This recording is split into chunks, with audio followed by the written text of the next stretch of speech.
चौड़ी हुई सड़क तो मेरा गांव कट गया। भाई साहब, ये मेड़ों की कटाई है, मेड़ों की कटाई है। और जिस बात पर, जिस शादी पर आप इतराते हैं, उसकी भी हकीकत हम बताते हैं। श्रीश महाराज जी, उसकी भी हकीकत हम बताते हैं। जिस शादी पर आप इतराते हैं, ये हल्दी, ये राई, ये मेहंदी हमारे खेतों से निकलकर जब तुम्हारे शहर जाती है, तब तुम अमीरों की शादियों में थोड़ी बहुत रंगत नजर आती है। हम हल्दी ना पैदा करें तो आप क्या करेंगे भाई? हम किसानों की खेतों से निकलकर जब जाती है, तब थोड़ी बहुत रंगत नजर आती है। दोस्तों, सुनाना चाहता हूं कि हमें गर्व, अब तो तुम्हें पता चल गया होगा कि किसकी क्या औकात है। तुम्हारे लिए किसान होना शर्म की बात होगी, हमारे लिए गर्व की बात है। अगली पंक्ति पर तो आप उछल जाएंगे, ऐसा तर्क लाया हूं मैं।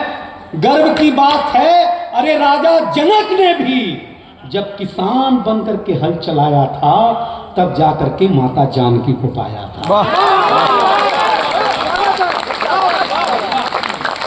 माता जानकी ने भी, राजा जनक ने भी जब किसान बनकर के हल चलाया था, तब माता जानकी को पाया था। कमल, पहली बार मैं तुम्हारे साथ मंच पर हूं, एक लाइन आई है, सुनना, और मंच भी उठाएगा कि हमें किसान का इससे बड़ी ताकत कोई दुनिया में है ही नहीं। किसान फकीर होता है साहब, एक गमछा, एक धोती, और आसमान पर सूरज चमकता रहता है तो भी लड़ता है, बरसात आती है तो भी लड़ता है। एक कहानी सुना दूं आपको। श्री महाराज जी, दो फकीर रास्ते में सो रहे थे। एक ने कहा कि उठ खड़ा हो जा, दूसरे फकीर को। फकीर ने पूछा क्यों खड़ा हो जाऊं? बोले इस रास्ते से सिकंदर गुजरने वाला है। फकीर ने पूछा कौन है सिकंदर? बोले इसने आधी दुनिया जीत ली है, आधी दुनिया जीतने निकला है। सोए हुए फकीर ने कहा कि बिल्कुल खड़ा नहीं होऊंगा, क्योंकि वो किसान था। बोले क्यों नहीं होंगे? बोले मैं सिकंदर नहीं, किसान हूँ। मैं आधी दुनिया छोड़ चुका हूँ और वो आधी दुनिया छोड़ने निकला हूँ। मेरा मुकाबला उससे क्या हो जाएगा? मैं आधी छोड़ने वाला आदमी हूँ। तब मैं आपको कि जब राजा जनक ने किसान बनकर के हल चलाया था, तब जाकर के माता जानकी को पाया था। हमें भरोसा पुरुषार्थ पर है, अपने काम पर है। हमें भरोसा आराम पर नहीं, अपने राम पर है। वाह, क्या बात है। हमें भरोसा पुरुषार्थ पर, अपने काम पर है। हमें भरोसा आराम पर नहीं, अपने राम पर है। लेकिन किसान का अंतिम 6 पंक्तियों में दर्द भी है। लेकिन मैं क्या बताऊं दोस्तों, उरुआ वालों, गोरखपुर वालों, हर मोड़ पर हमें छला जाता है। सरकार हो या शहरी, कुछ भी बोलकर चला जाता है। सरकार हो या शहरी, कुछ भी बोलकर चला जाता है, कुछ भी बोलकर चला जाता है। किसान हाथ जोड़ के कहता है, हमको तो बस निवेदन इतना सा है कि हमें हिकारत से न देखो। आपने आज एक कविता पर मोहर लगा दी, पूरी दुनिया में पढ़ूंगा और ये बोलूंगा कि उरुआ की मोहर है। अगर उरुआ ने मुझे सुन लिया है तो पूरी दुनिया भी सुनेगी मुझसे। आपने प्रमाणित किया, महाराज जी ने प्रमाणित किया, तब सुना रहा हूं।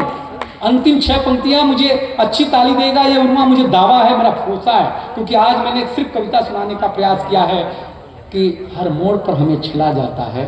सरकार हो या शहरी, कुछ भी बोल करके चला जाता है। लेकिन मेरा निवेदन आप लोगों से, शहरी लोगों से, सरकार से बस इतना सा है कि हमें हिकारत से न देखो, हमारा हक नहीं मारो, जरा सी दिल में जगह दे दो। हमें भी अपनों सा पुकारो, हमें भी अपनों सा पुकारो। हम फौलादी कलेजे से पर्वत को हिला देंगे, झील, झरने, नहर, पोखर सब कुछ बना देंगे। मौसम से भी लड़ लेंगे, कुछ भी उगा देंगे। अगली अंतिम पंक्ति पर आप अगर किसान हैं और कभी आपने कुदाल फावड़ा उठाया है तो अपने स्वाभिमान के लिए हाथ उठा के ताली बजाना। मैंने आपके स्वाभिमान को बचाने में कविता लिखी है। हम पर्वत को हिला देंगे, फौलादी कलेजे से हम पर्वत को हिला देंगे।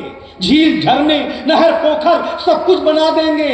मौसम से भी लड़ लेंगे, सब कुछ उगा देंगे। बस इज्जत से सौंपोगे तो ये दुनिया बचा देंगे। किसान को भीख नहीं चाहिए यार, उसके पुरुषार्थ का सम्मान चाहिए। हमारे खातों में 2000 मत डालिए, लेकिन हमें इस काबिल मत बनाइए कि हम दिल्ली के रास्तों पर आकर के हर 6 महीने बैठे रहें, हमारे रास्तों में कील बिछा दी जाए। ऐसा वातावरण भी सरकार न बनाएगा।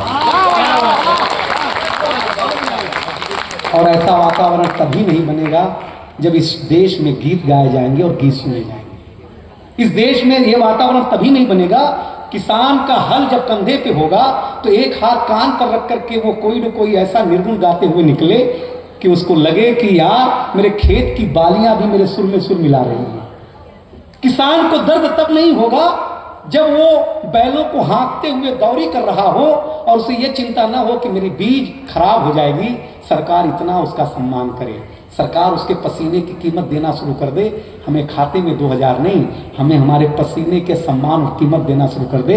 हम सरकार बनाते बिगाड़ते रहेंगे, ये हमारा दावा है।